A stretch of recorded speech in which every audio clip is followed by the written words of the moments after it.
भाटे कारबाही नगरियोस्। 2 नम्बर यो देशको अखण्डतामाथि झुन्डाइएको तरबार हो। यो देशको अखण्डतामाथि झुन्डाइएको तरबार हो, सधैँ झुन्डाइराखेको तरबार हो। र त्यो चाहिँ एउटा बार्गेनिङ चिप्स हो भारतको, दिल्लीको लागि बार्गेनिङ चिप्स हो 2 नम्बर भनेको हो। भारत यो चाहन्थ्यो। कुनै पनि देशका कमजोर पार्टहरू हुने गर्छन्। चीनमा चाहिँ तिब्बत कमजोर पार्ट छ, इन्डियामा काश्मीर कमजोर पार्ट छ, अनि नेपालमा पनि 2 नम्बर अलिक कमजोर सफ्ट पार्ट हो। भोलि खेल्छ भनेदेखि शत्रु त्यही पार्टमा खेल्छ।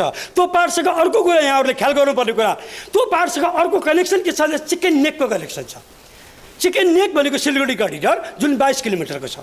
सिलगढी करिडरभन्दा माथि 8वटा प्रदेश छन्, 8वटा राज्य छन्।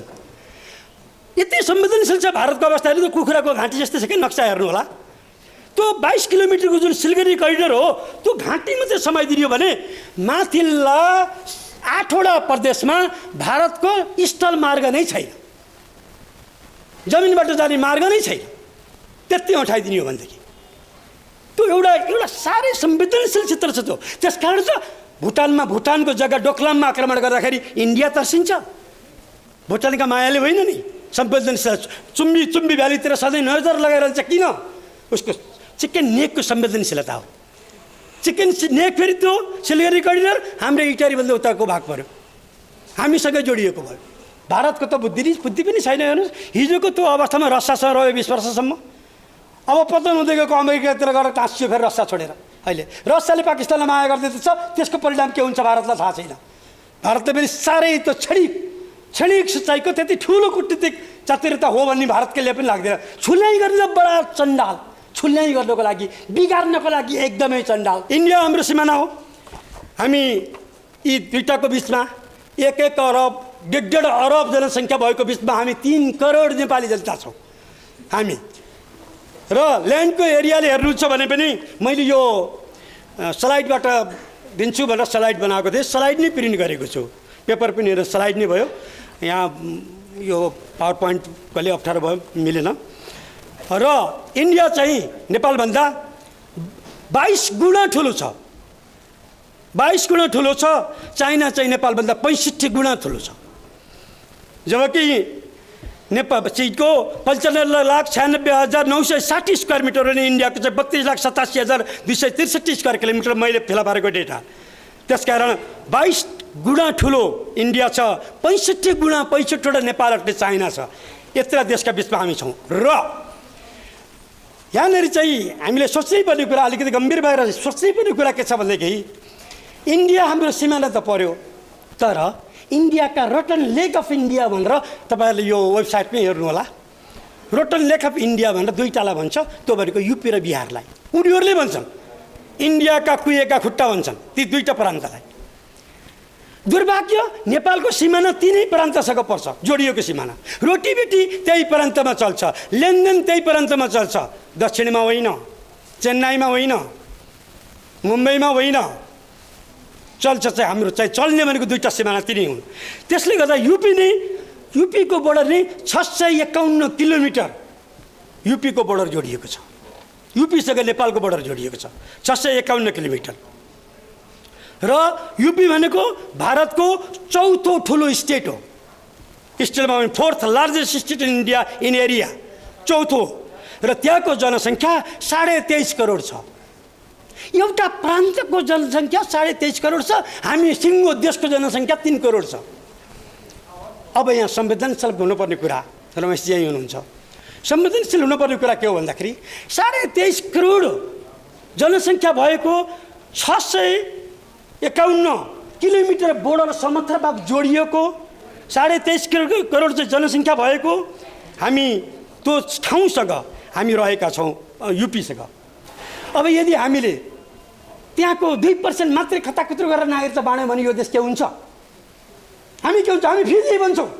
फिजी बनाउँदैछ भारतले, बनाउने योजना छ उसको। यो पनि कूटनीतिक ज्ञान र कूटनीतिक सेन्सिटिभिटीको कुरा हो। यो ख्याल गर्नुपर्ने कुरा हो। 23.5 करोड जनसङ्ख्या छ एउटा स्टेटमा। हाम्रो देशमा 7वटा टुक्रा पारेका छौँ। संघीयताबाट धेरै फल खाने भनेरै होला। संघीयताको फल पनि हामीले खाइरहेका छौँ। लुम्बिनीतिर खायौँ, कर्णालीतिर खायौँ, 1 नम्बरतिर खाँदैछौँ। तर अब खाँदै जाने हो संघीयताको फलहरू। 2 नम्बर यहाँबाट म कारबाही नहोस् मलाई, भाट्टे कारबाही नगरियोस्। 2 नम्बर यो देशको अखण्डतामाथि झुन्डाइएको तरबार हो। यो देशको अखण्डतामाथि झुन्डाइएको तरबार हो, सधैँ झुन्डाइराखेको तरबार हो। र त्यो चाहिँ एउटा बार्गेनिङ चिप्स हो भारतको दिल्लीको लागि। बार्गेनिङ चिप्स 2 नम्बर भनेको हो। भारत यो चाहन्थ्यो, त्यसरी टुक्राउन चाहन्थ्यो, त्यसरी चिप्स बनाउन चाहन्थ्यो। कुनै पनि देशका कमजोर पार्टहरू हुने गर्छन्। चीनमा चाहिँ तिब्बत कमजोर पार्ट छ, इन्डियामा काश्मीर कमजोर पार्ट छ, अनि नेपालमा पनि 2 नम्बर अलिक कमजोर सफ्ट पार्ट हो। भोलि खेल्छ भनेदेखि शत्रु त्यही पार्टमा खेल्छ। त्यो पार्टसँग अर्को कुरा यहाँहरूले ख्याल गर्नुपर्ने कुरा, त्यो पार्टसँग अर्को कनेक्सन के छ भने चिकन नेकको कनेक्सन छ। चिकन नेक भनेको सिलगढी करिडर जुन 22 किलोमिटरको छ। सिलगढी करिडरभन्दा माथि 8वटा प्रदेश छन्, 8वटा राज्य छन्। यति संवेदनशील छ भारतको अवस्था। हेर्नु त कुखुराको घाँटी जस्तै छ कि नक्सा हेर्नु होला। त्यो 22 किलोमिटरको जुन सिलगढी करिडर हो त्यो घाँटी मात्रै समाइदियो भने माथिल्ला 8वटा प्रदेशमा भारतको स्थल मार्ग नै छैन, जमिनबाट जाने मार्ग नै छैन। त्यति उठाइदिने हो भनेदेखि त्यो एउटा साह्रै संवेदनशील क्षेत्र छ त्यो। त्यसकारण त भुटानको जग्गा डोक्लाममा आक्रमण गर्दाखेरि इन्डिया तर्सिन्छ। भुटानका मायाले होइन नि, संवेदनशील चुम्बी भ्यालीतिर सधैँ नजर लगाइरहन्छ। किन? उसको चिकन नेकको संवेदनशीलता हो।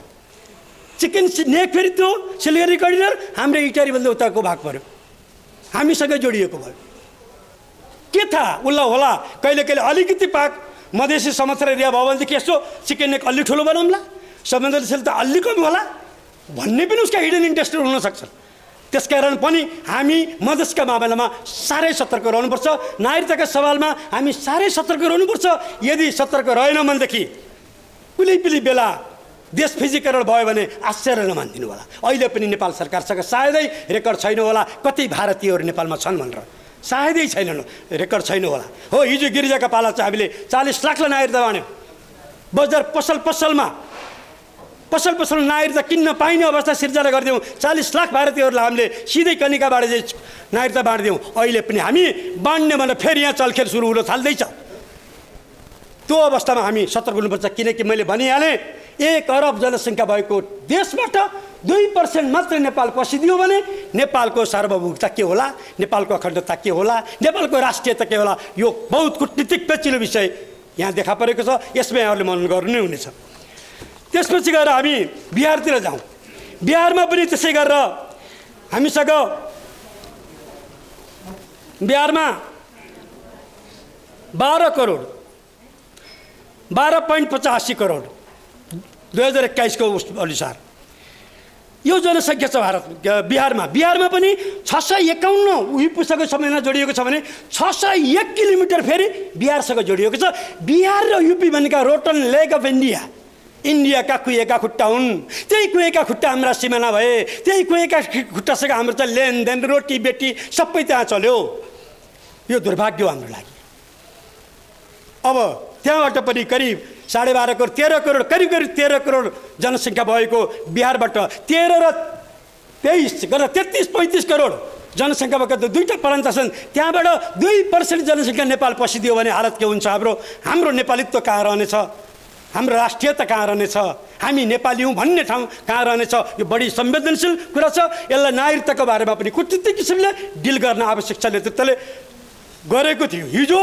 हिजो गराइसकेको थिए प्रधानमन्त्री। त्यति बेला प्रधानमन्त्री नभइरहेको बेला खड्गप्रसाद ओलीले त्यो बेला रोक्नु भएको हो। एकपटकलाई रोकेकै उहाँले, नभए गइसकेको थियो अघिल्लो पटक।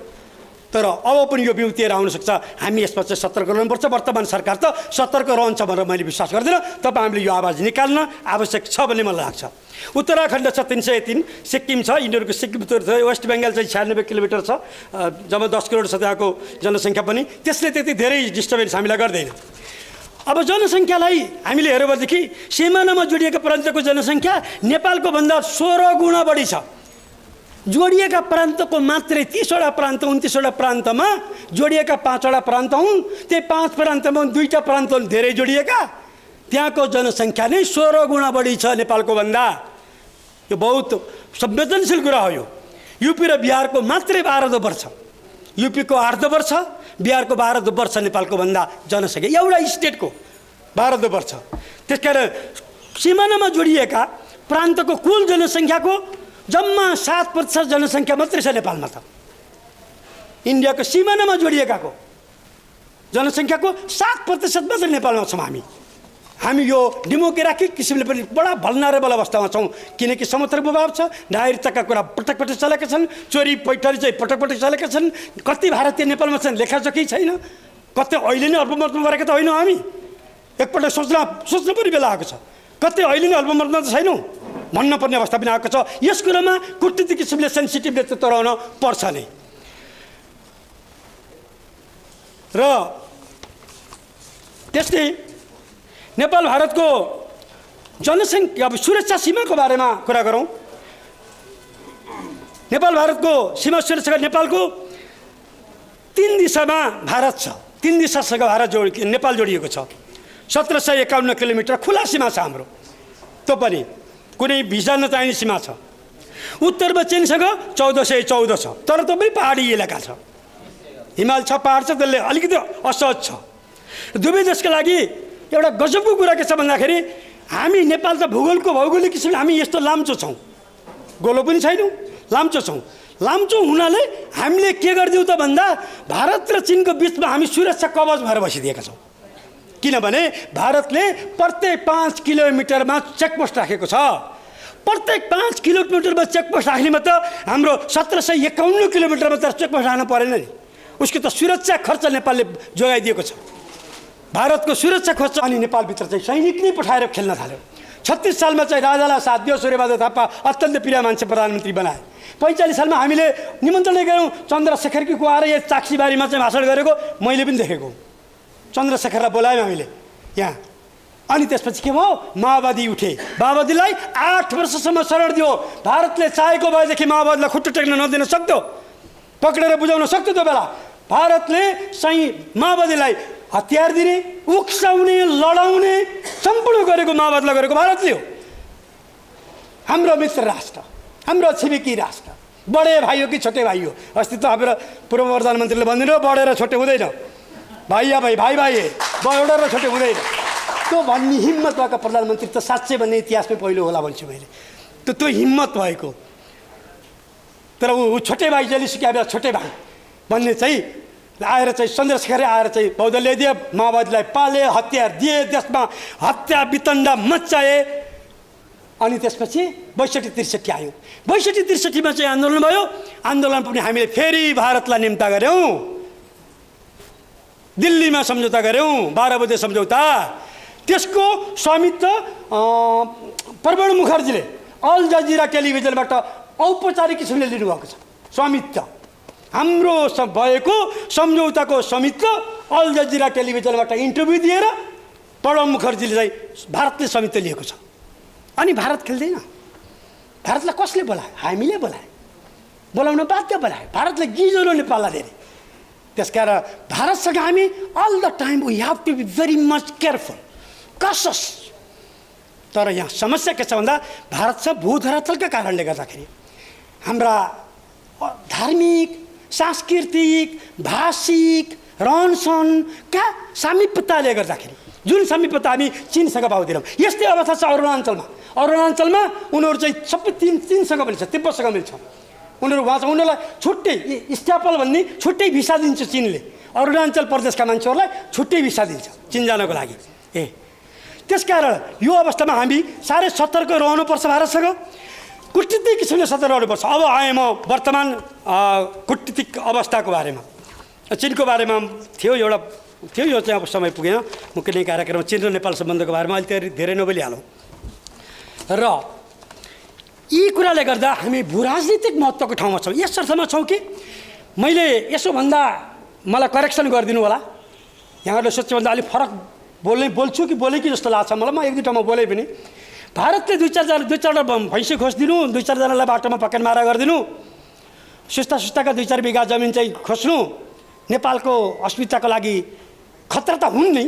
त्योभन्दा संवेदनशील खतरा भनेको तिब्बत नेपालको सिमाना पर्नु पनि खतरा हो है। तिब्बतका कारणले होइन, तिब्बती जनताका कारणले होइन, तिब्बतको पोलिसीका कारणले होइन, भू राजनीतिका कारणले गर्दा, भू सिमानाका कारणले गर्दा। किनकि जब 2030 सम्ममा चाहिँ हपकिन्स युनिभर्सिटीले प्रक्षेपण गरिसकेको छ, 2030 सम्ममा चाहिँ चाइना चाहिँ संसारको एकल ध्रुवीय देश बन्छ भनेर भनेको छ। एस जयशंकरले बारम्बार दोहोऱ्याउँछन्, देङ साओपिङले भन्थे रे इन्डिया र चाइना मिल्यो भनेदेखि विश्वको सभ्यता एसियामा आउँछ भनेर भन्थे। बारम्बार यो अहिलेका विदेश मन्त्रीले बारम्बार उनको बोलीमा दोहोऱ्याइरहेका हुन्छन् त्यो कुरा। हुन पनि हो, यी दुईटा देश मिल्यो भनेदेखि त्यो सभ्यता खिचिएर, त्यो विकास खिचिएर एसिया विश्वको सेन्टर बन्छ नि। त्यो त्यसका बावजुद पनि भारतको त बुद्धि पनि छैन। हेर्नुहोस्, हिजोको त्यो अवस्थामा रसियासँग रह्यो 20 वर्षसम्म, अब पतन हुँदै गएको अमेरिकातिर गएर टाँसियो फेरि रसिया छोडेर।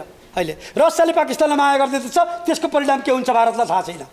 भारतले पनि साह्रै त्यो क्षणिक सिँचाइको त्यति ठुलो कुटनीतिक चातुर्यता हो भन्ने भारतले पनि लाग्दैन। छुल्याइ गर्न बडा चण्डाल, छुल्याइ गर्नको लागि, बिगार्नको लागि एकदमै चण्डाल। तर त्यति ठुलो चाहिँ दायरा त्यसको पनि हो जस्तो मलाई लाग्दैन। तैपनि चीन चाहिँ एउटा उदयमान शक्ति भएर आउँदैछ, विश्वको एउटा मात्र शक्ति बनेर आउँदैछ, विश्वको एकल ध्रुव हुँदैछ। The power center is going to be change, power dynamics is going to be change, एकदम चेन्ज हुँदैछ। अब चीन एउटा ठुलो च्यालेन्जको रूपमा आयो अमेरिकालाई। अमेरिका आफू मात्रै एकलौटी विश्वको शासक बनिरहेको बेला अहिले चाहिँ अमेरिकालाई यो समस्या परेको छ। त्यसकारण पनि यहाँ मैले यो डेटा लिएको थिएँ अमेरिका र उसको व्यापारको बारेमा, ठिक छ ल, यो होइन व्यापारमा पनि यहाँ 3 अरब 25 करोड, 3 अरब सम्झिएँ मैले, 3 अरब 25 करोड वार्षिक घाटा छ अमेरिकाको चिनसँगको व्यापारमा। 3 अरब 25 करोड डलर घाटा खाएको छ चिनसँग व्यापार गर्दाखेरि। चिनले 70% दरले वृद्धि गरिरहेको छ, भारतले 7.5% वृद्धि गरेको छ। वृद्धि दर हेरियो भने पनि चीन चाहिँ त्यसरी अगाडि बढेको छ। यो लक्षण त धेरै माथि पुग्ने लक्षण हो। त्यसकारण चीनसँग अमेरिका डराएको छ। अमेरिका डराउनु, पश्चिमाहरू डराइरहेका छन्। पश्चिमाहरू डराएपछि उनको टार्गेट बनेको चीन बनेको छ। चीन टार्गेट बनेको हुँदा अब चीनलाई गिजल्ने कहाँ त भन्दाखेरि जुन सफ्ट पार्ट छ त्यसलाई गिजल्ने हो। त्यो भनेको नेपालमा मधेसी उचाल्ने हो, चीनमा चाहिँ दलाइ लामा उचाल्ने हो, सफ्ट पार्टलाई समात्ने हो। सफ्ट पार्ट भनेको तिब्बतलाई पश्चिमाले र अमेरिकाले गिजल्न चाहन्छ। त्यो गिजल्ने कहाँबाट त भन्दा चीनसँग सिमाना जोडिएका 14वटा राष्ट्र छन्। 14वटा राष्ट्रमा नेपाल मात्रै एउटा राष्ट्र जहाँ अस्थिर छ, अरू देश चाहिँ वेल सेटअप छ, यो सेटअपमा छन्, त्यहाँ बाह्य चलखेल हुन सक्दैन। त्यसकारण Nepal will be the very good chess board for the westerners. यो चेस बोर्ड हो, यहाँबाट गोटी चाल्न सजिलो छ उसलाई। त्यसो भएको त ऊ नेपाल पस्न चाहन्छ। अहिले एमसिसीमा हामी डराउनु पर्ने कारण पनि कतै चीन केन्द्रित त होइन भनेदेखि अमेरिकाले बुट आएर बजारिने भन्ने कुरो होइन। 49 देशमा लागू गरिसक्यो, कहीँ पनि बुट बजारेको छैन। मङ्गोलिया जस्तो देश जो चाहिँ चीन र रसियाको प्रत्यक्ष प्रभावमा परेको मङ्गोलियाले दोस्रो पटक लिएको छ। इन्डोनेसियाले तेस्रो पटक लिइसक्यो हो। ती 3टा फेलियर भयो, श्रीलङ्कामा फेलियर भयो, मास्टाकरमा फेलियर भयो, मालीमा फेलियर भयो। ती 3टा भनेका चाहिँ सैनिक कुगुलाका कारणले, राजनीति परिवर्तनका कारणले फेल भएका हुन्। यताको चाहिँ कृषिजन्य जमिनका कारणले गर्दा यो चाहिँ फेल अलि छुट्टै हो। जम्मा 3टा फेल भएको। अमेरिकाको एमसिसी फेलै भएको पनि छैन। तर सबै चासो भनेको चाइना भयो। चाइना हान्ने कहाँबाट? नेपालबाट चाइना च्याउने। त्यसकारण उनीहरू नेपाल महत्त्वपूर्ण भयो सामरिक किसिमले। हिजो पनि नेपाली अङ्ग्रेजको लागि, पश्चिमाको लागि महत्त्वपूर्ण थियो। पृथ्वीनारायणका शाहका पाला पनि महत्त्वपूर्ण थियो व्यापारका लागि। पादरीहरूको यात्राको लागि, व्यापारका लागि तिब्बत महत्त्वपूर्ण थियो। नेपालको महत्त्व त्यति बेला पनि थियो। अहिले चीनमाथि कब्जा जमाउनको लागि नेपाल महत्त्वपूर्ण भएको छ। त्यसकारण अहिले हामी यो सामरिक बहुसंवेदनशील अवस्थामा छौँ। यस्तो बेलामा हामीले थोरै मात्रै कुटनीतिक खेलचक्राइ गऱ्यौँ भनेदेखि, थोरै अपरिपक्व पनि देखायौँ भनेदेखि राष्ट्रियता, अखण्डता सबै डुब्न सक्छ। त्यो एउटा अवस्था छ। अब अहिले चीनको मैले 2 मिनट बेसी दिएँ, 2 मिनटमा चीनले चाहिँ अहिले कता भूमि हडप भनेर अघिल्लो सरकारले, जुन बलियो सरकार थियो, बलियो सरकारले हेऱ्यो, वार्ता गर्यो, गठन गर्यो, हेऱ्यो, अब छैन भन्यो। नेपालका नदीहरू आम रूपमा उत्तरबाट दक्षिण बग्छन्। यो दुवै देशको साझा समस्या हो। यो दुईटै देशले, यी नदीहरूले कतिपय सन्दर्भमा वरदान र कतिपय ठाउँमा अभिशापको काम गरिरहेका छन्। सिँचाइ र अन्य वातावरणीय हिसाबले यिनीहरू सकारात्मक छन्, तर बाढी र डुबानको हिसाबले भन्यो भने यिनीहरू अभिशाप जस्तो पनि बनेका छन्। त्यस्तो हिसाबमा त्यो बाढी र डुबानको समस्या समाधान गर्नका लागि दुवै देशले आपसी समझदारीबाट कस्तो संरचनाहरू निर्माण गर्ने, चुरेको फेदैबाट नदीलाई ट्यामिङ गर्दै त्यसलाई बाँध्दै लगेर जाने हो भने नेपाल पनि सुरक्षित, भारत पनि सुरक्षित हुने गरी गर्नुपर्ने कामको सट्टा सीमामा एकतर्फी ढङ्गले संरचनाहरू बनाइएका छन्। कहीँ बाँध, कहीँ सडक, कहीँ तटबन्धहरू, कहीँ अरू के, र यसले प्रत्येक वर्ष नेपालको भूभाग डरलाग्दो गरी डुबान हुने गरेको छ। सयौं बिघा खेतीयोग्य जमिन नष्ट हुने गरेको छ। घरहरू, बस्तीहरू नष्ट हुने गरेका छन् र त्यसले एउटा ठुलो सीमा क्षेत्रमा ठुलो समस्या पनि सृजना गरेको छ। यी सबै कुराहरूलाई ध्यानमा राखेर नयाँ सरकार आइसकेपछि पहिलो काम यो समस्या समाधान गर्ने। गत वर्ष हामीले बडो उत्साहका साथ, सर्वसम्मतिका साथ लिपुलेक, लिम्पियाधुरा र कालापानी समेटिएको नयाँ नक्सा प्रकाशन गऱ्यौँ।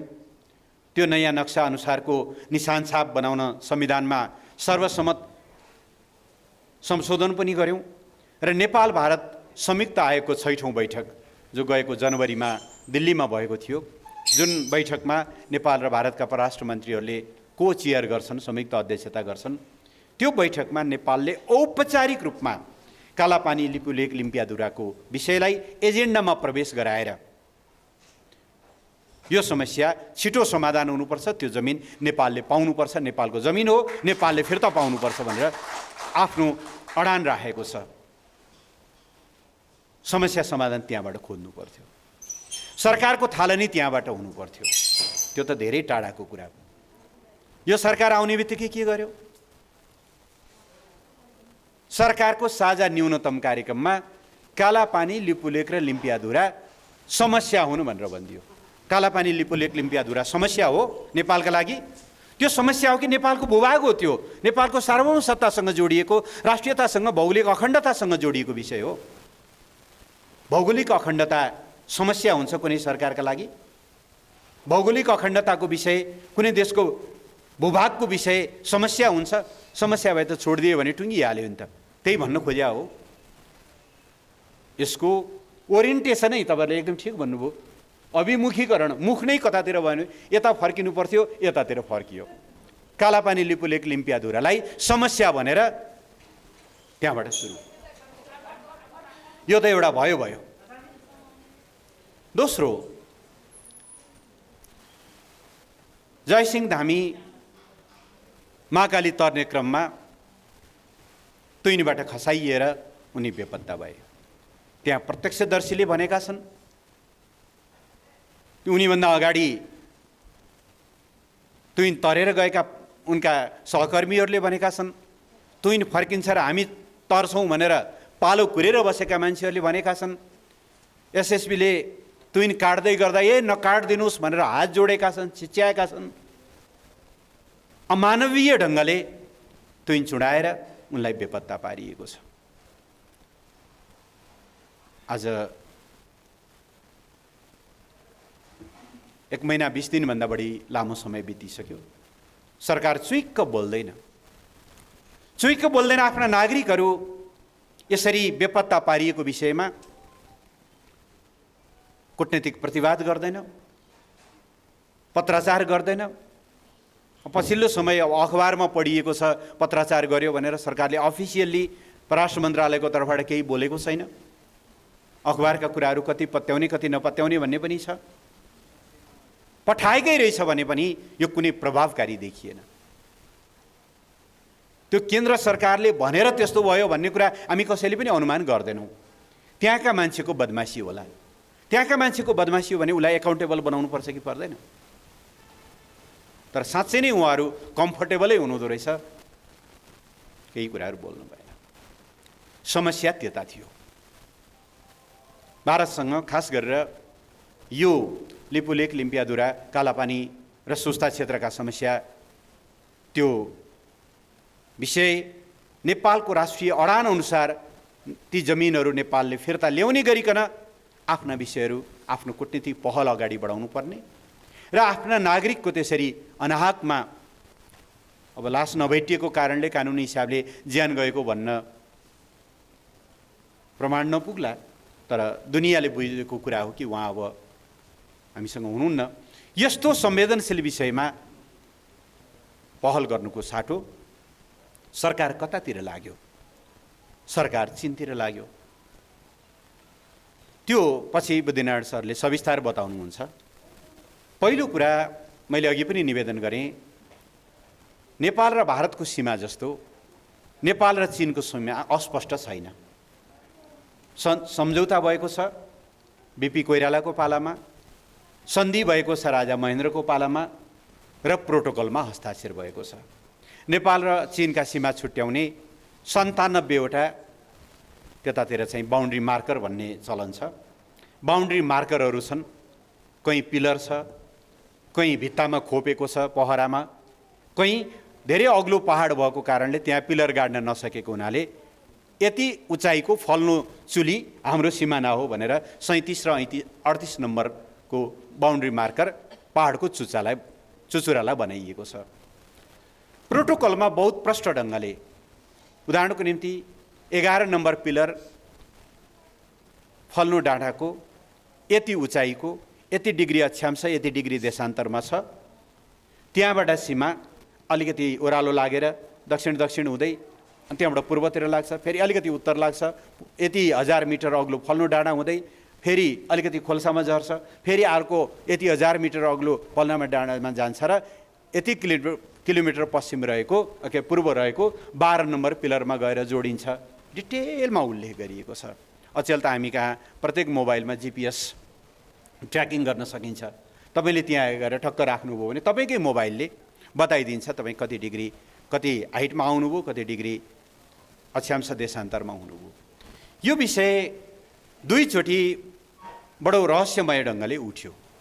एउटा भारतले नाकाबन्दी लगाइरहेको बेला 2072 सालमा यो विषय उठिसकेपछि त्यति बेलाको सरकारले परराष्ट्र मन्त्रालयका सहसचिव, पछि उहाँ इजिप्टका लागि नेपालीको राजदूत हुनुभयो, जबिन्द्र अर्यालजीको संयोजकत्वमा एउटा टिम बनायो। त्यो टिमले अध्ययन गर्यो र त्यो सरकार पछि प्रचण्ड प्रधानमन्त्री हुनुभएको बेलामा त्यो सरकारलाई त्यसले प्रतिवेदन बुझाएको छ त्यहाँ सीमा मिचिएको छैन भनेर। यो 2073 साल भदौ या असोजको कुरा हो। पोहोर साल हामी हुँदैखेरि जब यो लिपुलेक लिम्पियाधुरा कालापानीको विषय आयो, कान्तिपुर पत्रिकामा एकदम ब्यानर न्युज सहित कृषि मन्त्रालय नापी शाखा कुन रिपोर्ट भनेर एउटा चिज आयो। हामीले कृषि मन्त्रालयमा सोध्यौँ तपाईँहरू कहाँ नापी शाखा भन्ने चिज छ? उहाँहरूले खण्डन गर्नुभयो। नापीको काम त भूमि व्यवस्था मन्त्रालयले गर्छ, त्यो डकुमेन्ट फेक रहेछ।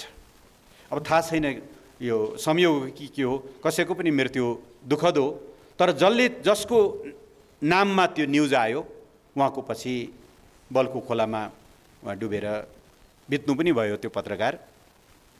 र पछि कान्तिपुरले यो समाचार गलत हो भनेर छाप्यो रिग्रेट सहित।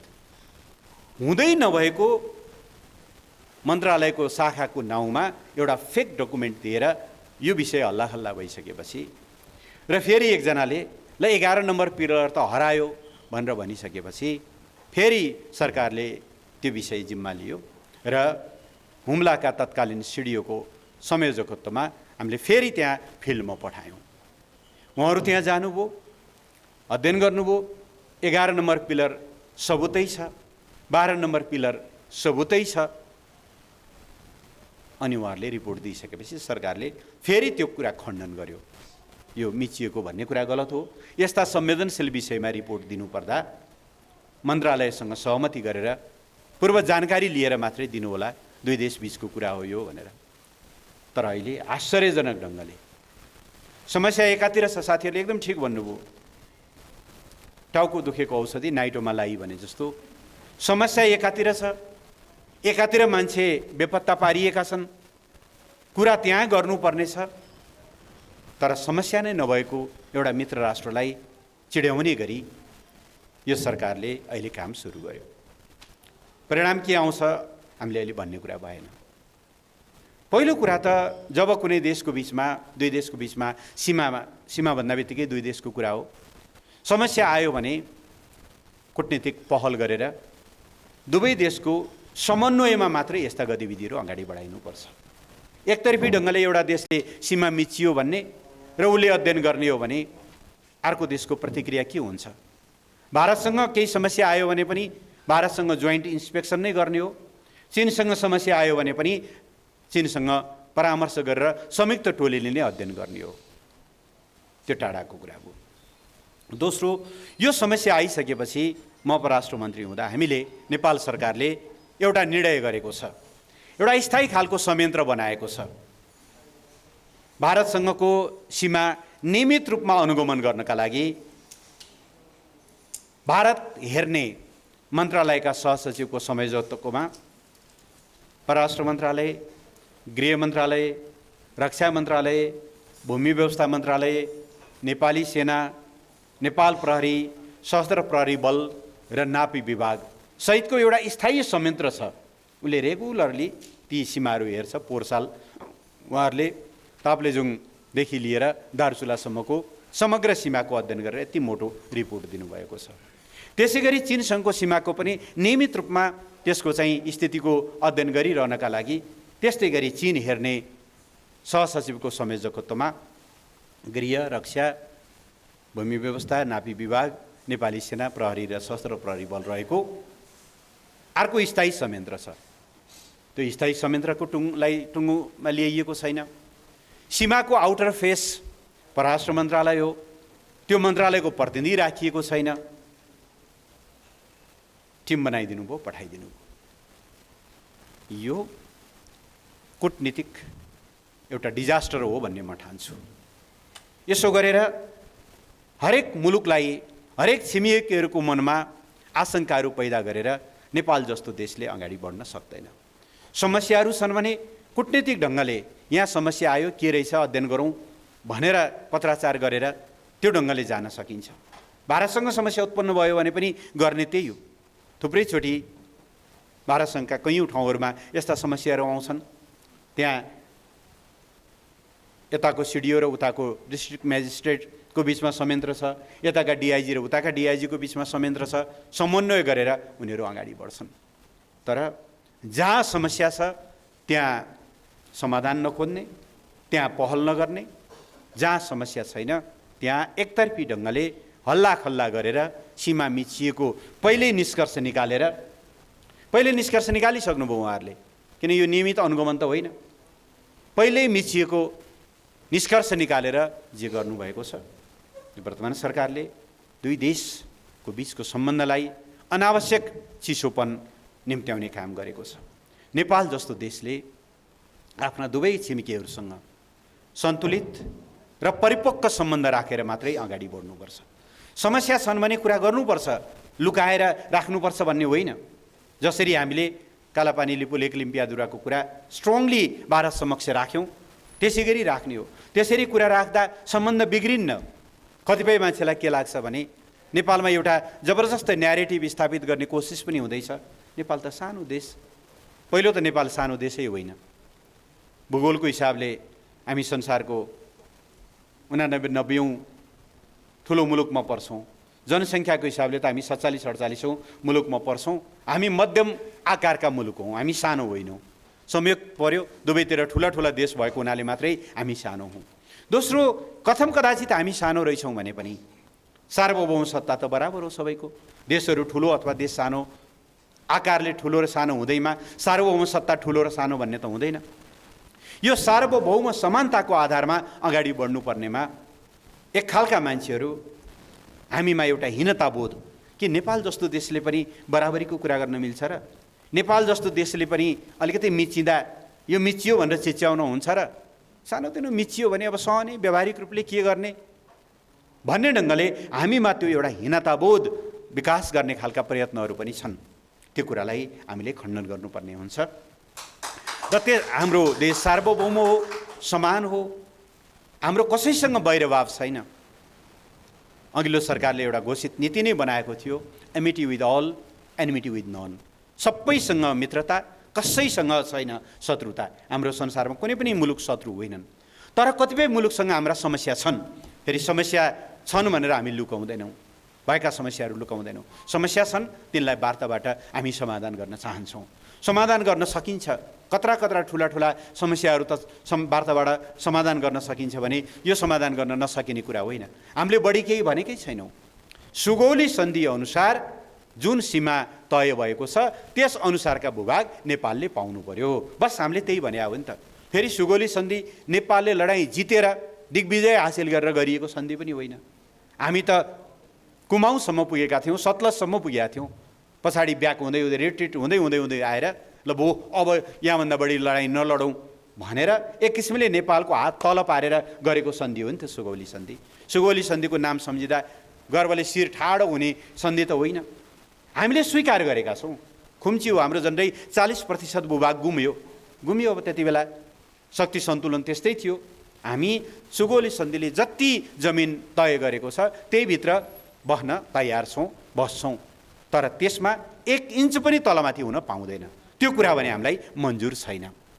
त्यसकारणले त्यो सुगौली सन्धि अनुसार महाकालीको श्री लिम्पियाधुरा, महाकाली नदीदेखि पूर्वपट्टि पर्ने लिम्पियाधुरा, लिपुले, कालापानी क्षेत्र हाम्रा, त्यति बेला नारायणीको जुन कोर्स थियो त्यो कोर्स अनुसार पर्ने सुस्ताको भूभाग हाम्रो।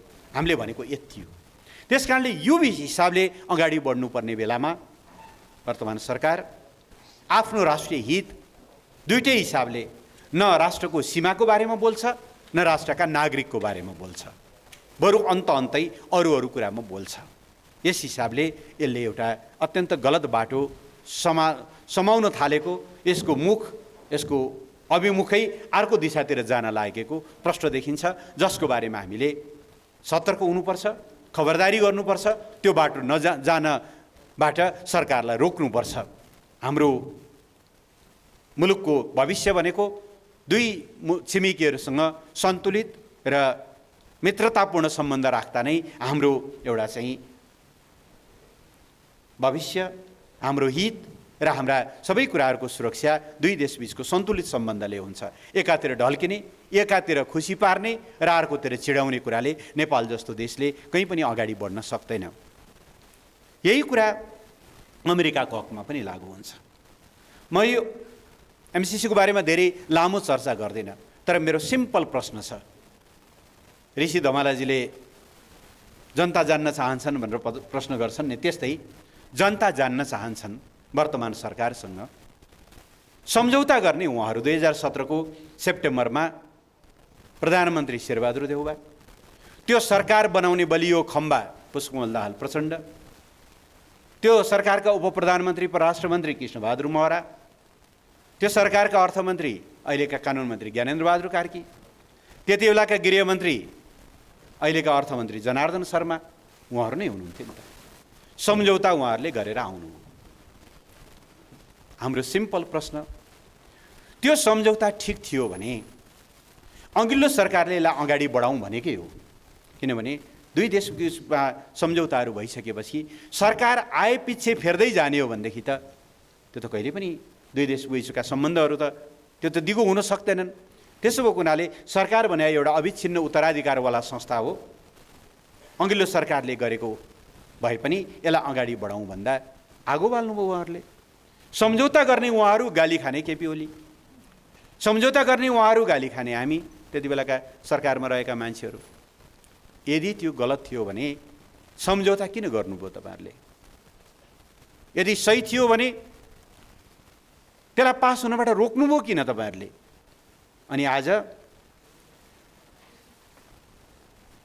प्रतिपक्षको सहयोग खोजिरहनु भएको छ। प्रतिपक्षको सहयोग चाहिन्छ भन्ने भएको भएदेखि त तपाईँहरूले त त्यही ढङ्गको डिल गर्नु पर्थ्यो नि त। प्रतिपक्षको सहयोग चाहियो किन तपाईँहरूलाई?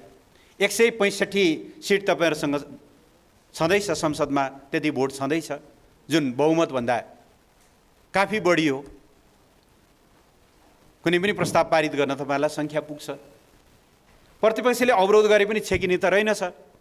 जनार्दन शर्मालाई त पुरा म्याराथन दौडाएर अस्ति त पास गराउनु भयो त तपाईँहरूले।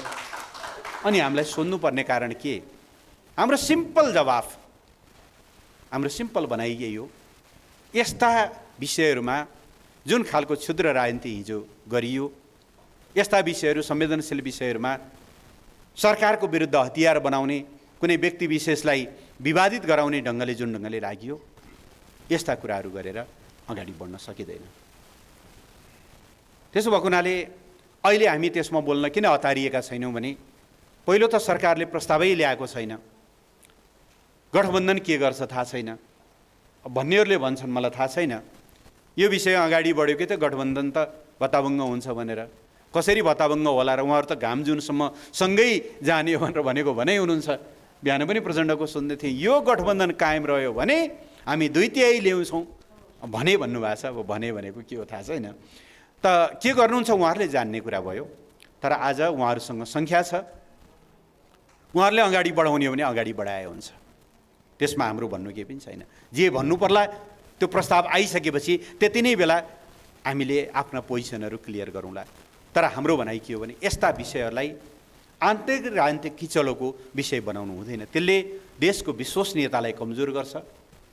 सरकारलाई पत्याउँदैनन् मित्र राष्ट्रहरूले, सरकार पछि अनि प्रतिपक्षमा हुँदा एउटा सत्तापक्षमा हुँदा अर्को यसरी बोली फेरिँदै जाने हो भनेदेखि मुलुक अगाडि बढ्दैन। नीतिगत हिसाबले हेर्ने हो भने नेपाल जस्तो देश,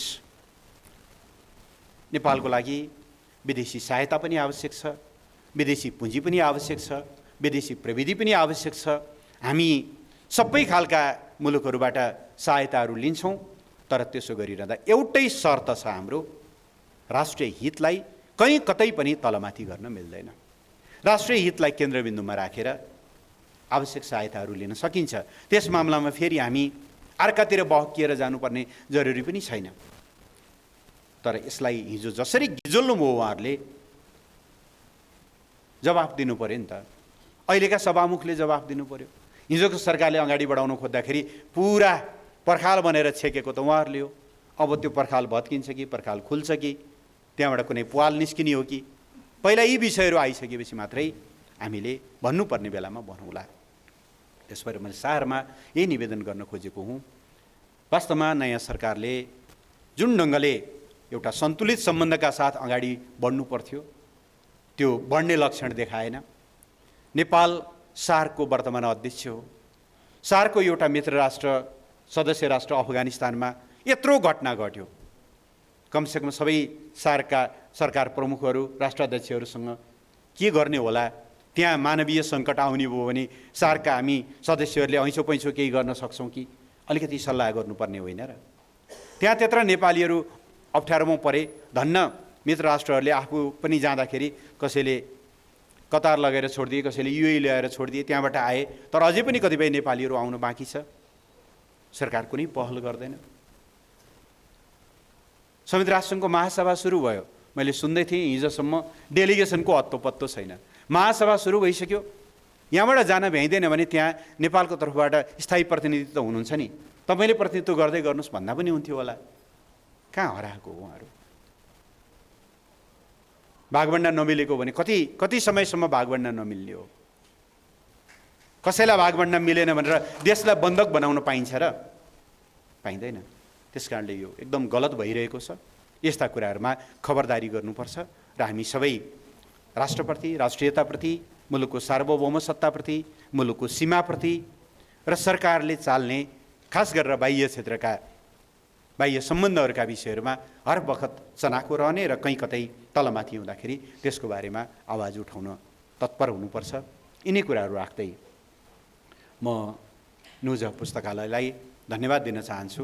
एउटा महत्त्वपूर्ण कार्यक्रमको आयोजना गरेर मलाई पनि यति कुराहरू राख्ने मौका दिनुभएकोमा